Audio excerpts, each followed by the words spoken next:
I hope it's great for you guys. I mean, yeah. So it has been a while. I think we meet each other like a month, I think.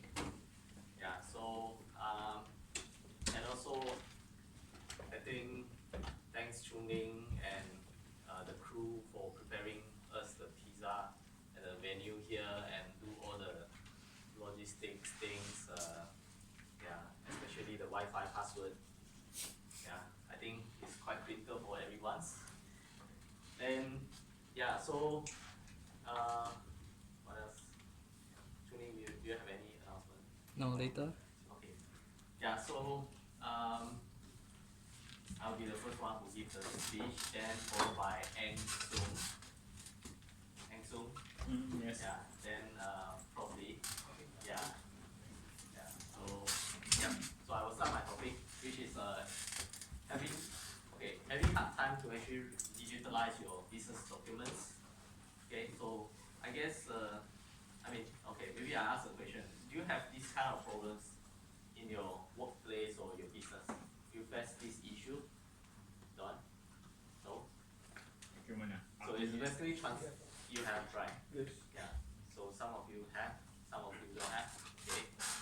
So it's kind of like a topic nowadays. I mean, to reduce the efforts of like doing all the data entry is very complicated sometimes. Okay. So that's why I think it's a okay. So it's kind of like a topic today. Yeah. Sorry, I'm asking a while. I didn't give the speech, so I'm quite nervous. Yeah. Okay. So during the AI meetup last year, I actually and also the .NET meetup beginning of the year, I actually share about the similar things, transforming your handwritten text into a digitized text data.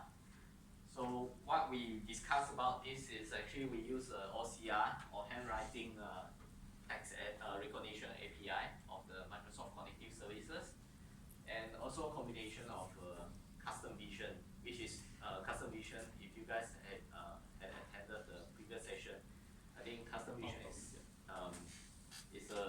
is a web portal or it's a services provided by Microsoft to train your own custom model. So it's like a machine learning, but it provides the kind of drag and drop, upload the photos and do image classification and object detection. So particularly, we use the custom vision with the object detection because we want to actually locate where are the handwritten text in a form, right? Then after that, by doing that, we know the location of handwritten text. We crop out, then we send to the OCR to actually do translation from handwritten to handwriting text to digital text, right? So in a summary, we actually train the forms with custom vision. We need a pool of the sample data set, put it out on the custom vision, then we tell custom vision to train it, then analyze the form, and then we tag where are the handwritten text in the sample data. Alright? Then after that, you will actually provide us the API for us to actually do analyzations. Okay? With that, we only achieve roughly about 50% by default. Okay? Then I think after that, Chun Lin actually helped me to actually extend it with the web technology. So we managed to achieve slightly higher, maybe reach about 60+% of the accuracy, but it's still pretty low, right? And back in April, during the build, Microsoft actually announced that they have several new technology to be included in Microsoft Cognitive Services. So one of them is called Form Recognizer, which is doing the same thing. I would say it's more powerful than what I did, right? Okay, so before we go in demo, so Form Recognizer in short is actually applies a more advanced machine learning because Microsoft has a lot of data, a lot of sample data that they can actually train the model. So compared to me, of course, they can do even better than us. All right. So they applies the machine learning algorithms and provide more accurate result. Okay, and most important one, and also which I love, is they provide a key pair value. Because in using the OCR, we can't know what is the key pair value. We have to match. We have to write an algorithms to actually match the field name and also the field data. So Microsoft actually helped us to do it with the form recognizer API, right? And it can actually understand your documents. So of course, is the process wise, it should be quite similar because you have to put up your sample data set also, maybe like 5 of them, then you put it up and do the training. But of course, I think they did pretty well. And okay, so and form recognizer is hosted on cloud, so on Azure, so everything is on cloud. And they have a RESTful API for you to actually call it. So I will demo that later on. And it's capable to run on the edge devices like your Raspberry Pi, because it's capable to run on the containerized services, right? Okay. And I make it graphical. So basically what they do is actually, you see that the differences between theirs is and mine is actually, they put it in a single instance, or I would say they wrap it into a single API. Okay, so yeah, so they simplify the entire process really. Okay, let me do the demo. Right. Okay.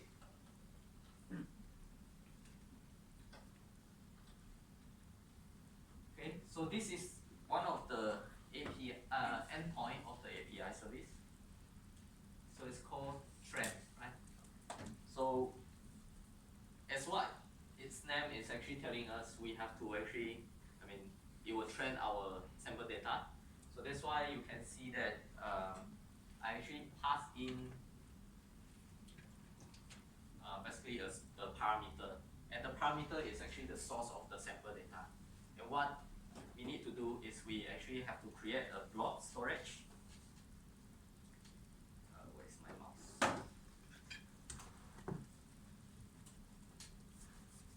Okay, so over here I have a blob storage. So basically this is the sample data. This is the sample data. So yeah, so this is on blob storage, and then we have to retrieve. So I have the sample data here already.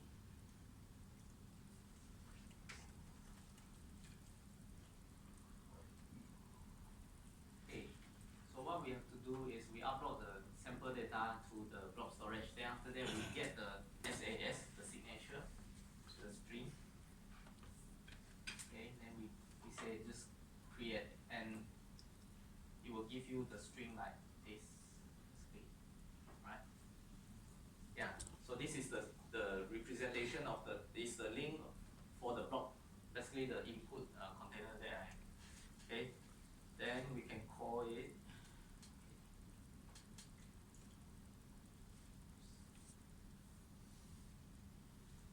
Okay.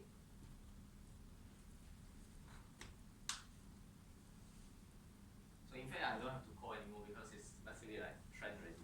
So what it will do is actually trend based on the sample data that you provide in the blob storage, right? So based on that, you will know, understand what is the common forms that you have for your businesses, right?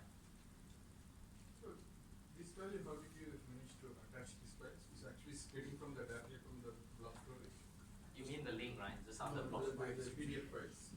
The PDF files, so it's based on your, you get it from your businesses, basically. Yeah. These are invoices. Okay? But how do you map into this API actually? Because it's hard-coded. This one is not hard-coded. So this one is the return of the result returned by the API. So it tells you that what are the files that it used to do the training, right? Okay. So the important one, how do we map the data? The sample data is this one. So we put all the forms up to the blob storage. Then this API will go and pick up from the blob storage. Yeah. Right. So the blob storage will provide one key to which Yeah, it's like a document signature. okay. Yeah. Okay. So based on the return, we know that what are the files is being used, and also you see that it will tell you how many pages of the PDF files and whether it's success or not. Okay. Then the key thing we have to use to call another API to analyze your forms is this one, the key, right?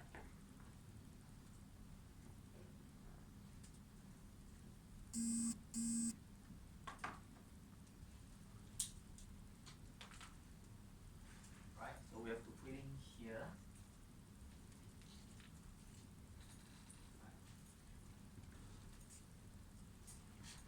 Okay, so I have one PDF file over here already. Right, so let's wait for a second. Okay, so the result is returned now. So this is the test. Just now the one in the blob storage is actually the sample data. So this is the test data, I would say. Right, so you can see that it actually provides a lot of details about this form. So about the fax number, probably the delivery order, attention to who. Yeah, so it's actually a lot more details about the form compared to what we did, Chun Lin and I did with the OCR. This one I think a lot more useful than what we did, right? Because they provide a lot of key pair value. So the parameter itself is actually, yeah, so this is the value, this is the key. So it's kind of interesting, right? So as a developer, we can actually just call these two API to do what we need to do. And yeah, we can translate easily from handwritten text to digital text, right? And yeah, but for your information, this one is actually in the private preview mode. So if you want to apply, you can actually go to this website.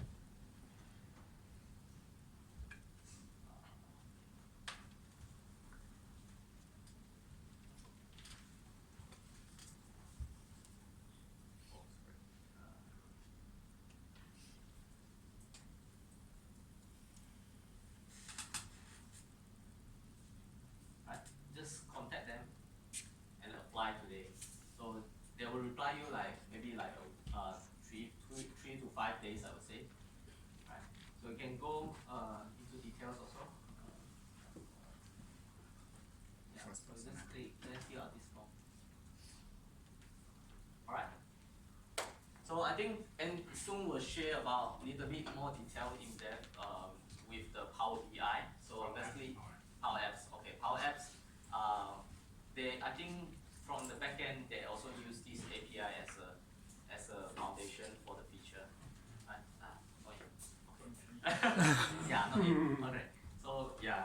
So and I would like to thank Holio, my boss at the back, for providing us all the sample data. Okay, so Julie, you want to share something? Yeah, sure. Huh? Yeah, I thought you don't want to share. Okay.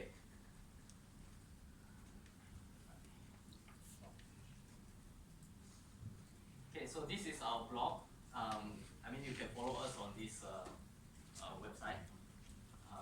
From time to time, we actually write some of the blogs to provide useful experience that we actually learn. Okay. So, alright. So it's quite emotional, I think. So, okay. So for .NET Meetup, and also ACS today is Azure Community Singapore Meetup. So when we look back, when we started all this, maybe I wasn't there. Okay, but when all the pioneers that actually started this meetup, the purpose is to actually gather all the developers and the IT guys who is actually passionate about to learn new technologies. So that's why I think all of us are here today, until today, right? So with all your support and contribution, we are here, we are, right? Okay. So this is like, I took like since 2015, so we have all the photos here. And what we did one of the biggest events we did is actually .NET Conference 2018, right? Because of all the supports you have, we managed to achieve this, right? And today, right, what we learn, we share together, right? Correct or not? Correct, right? You agree? Okay, so many of us, like a pioneer or senior, like you guys here, so can be a shepherd, right? You know, shepherd, they always take care of their sheep, right? They look after their sheep, they guide them. So we believe that you can be one of them also. You can be one to others, right? You can help each other in this community. So together we contribute into the open source project. This is what we always looking for. We hope that you guys can actually join us, do some projects. It's not only come here and maybe some of us is actually sharing, and some of us is actually picking up. But we want you guys to actually learn. Get your hands dirty, okay? Go down and actually contribute to some of the projects that we have. So, Chun Lin, you want to announce it? Yeah. Okay, so that's why we come up with an idea. We call it .NET SG Shepherd Programs. So it's not only about, not only for speakers, but we also thinking about mentors. We invite you to be one of them, one of us, to do mentoring programs, voluntary programs, and be one of us like what we do to organize all these events. So we hope that you can actually fill out the forms and join us as part of the community. Even more, maybe I would say the ties is stronger than before.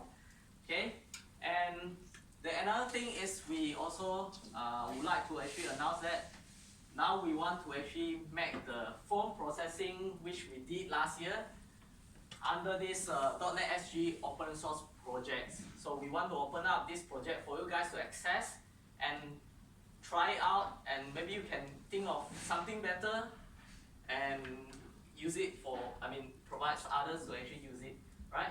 Then we are thinking to actually create another project which is a web portal that can actually allows you guys or many other guys to actually browse through what are the meetups in the Singapore or maybe in Southeast Asia in future, to actually have a glance what are the things that they want to attend, right? And yeah, Chun Lin, about your UWP project is, you want to share? So basically we have 3 things here, and Chun Lin will share about UWP open source project in details later, right? So I hope you guys go and fill out the forms, join us as a shepherd, be participating as a leaders to keep this community ongoing. Okay? All right?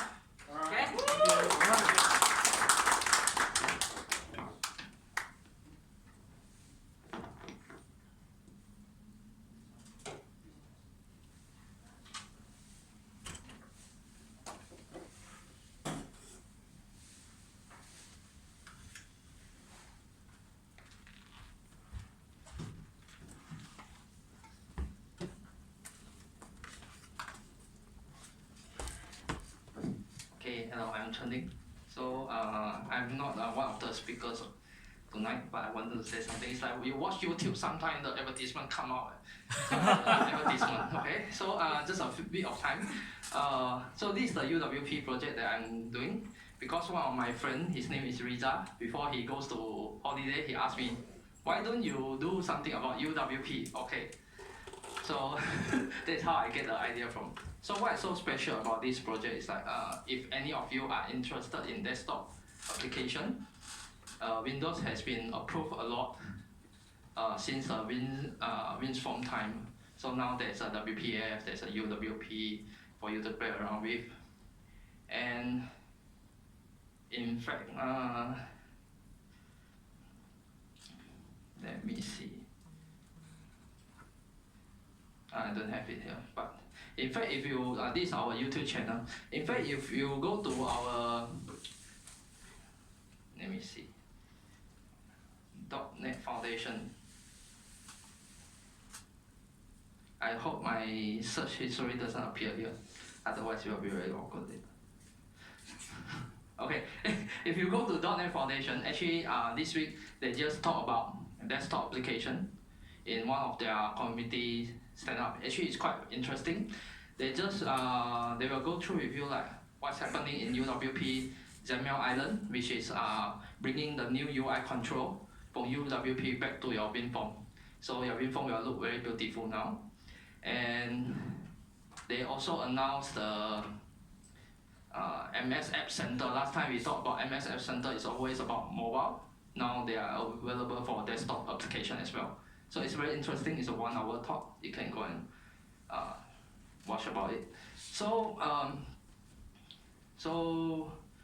this is just the background. So today what I would like to share is this UWP. It's an open source project on our .NET GitHub also.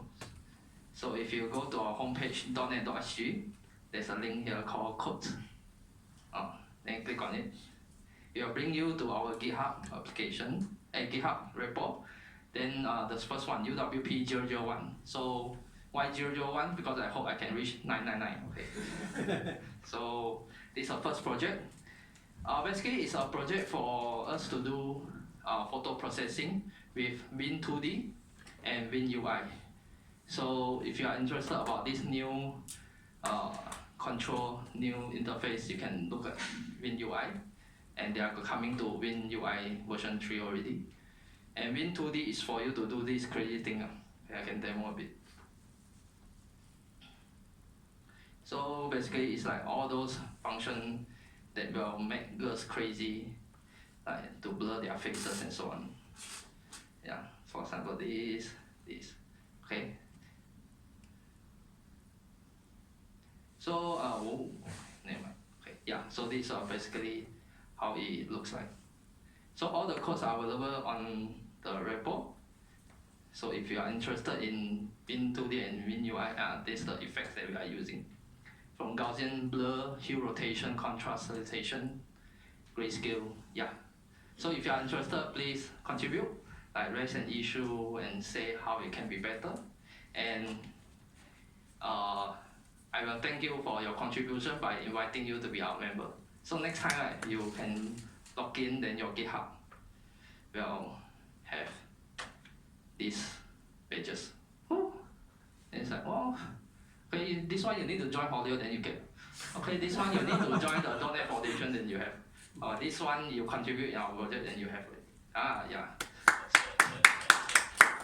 Okay, so one last thing, like Steve Jobs always say, one more thing, is this the XAML control gallery. So for those who are using UWP or the WPF or XAML Island to bring them back to WinForm, you can look into this tool. It's available on Windows Store. Actually, I put it here.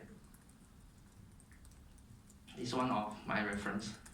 Yeah, you just click, then you can download, then you can play around. They are so nice now, they provide you a sample, yeah, on how to do it. So if you are working on desktop application, this is one of the new tools that you can look into. Okay, so finally, yeah, two more things. Please subscribe to our .NET.sg YouTube channel. Actually, you can go to our website, scroll down a bit, subscribe now. Then you can come here, then click subscribe. Okay, the subscribe button doesn't subscribe you, but yeah, you need to come here to subscribe.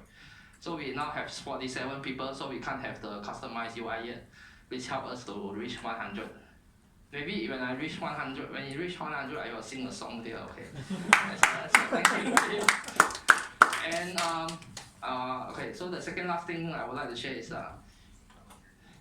all the recording here will be available here, unless the phone fails me. So this is one of the talk that happening in the April that Marvin said.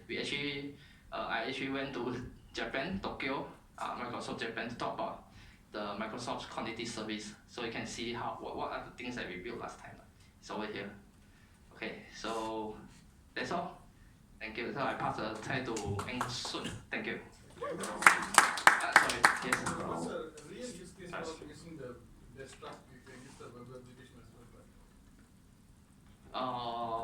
If turns out that your application need to be desktop, yeah, you can be one of them. Actually, that tool you can make it as a web service as well, right? I mean, we pass the photo and then we can get. yes. You can make it as a web service. Yeah, you can make it to be website also. But I just want to show the possibility with Win2D. Okay. Actually, Win2D is a C++ application that previously is very hard to do that in C#. So they make it easy with this library. And one more thing, I forgot, I have so many things. You mentioned about this. For those who are using Azure Portal, recently this week I think they just announced this, but I don't want to log in. Azure Portal is available in desktop app, right? It's cool. So now I'm not sure. People say we are moving to web, but actually we are moving to desktop also. Yeah. So if you are using Azure Portal, there's a tool for you. Thank you.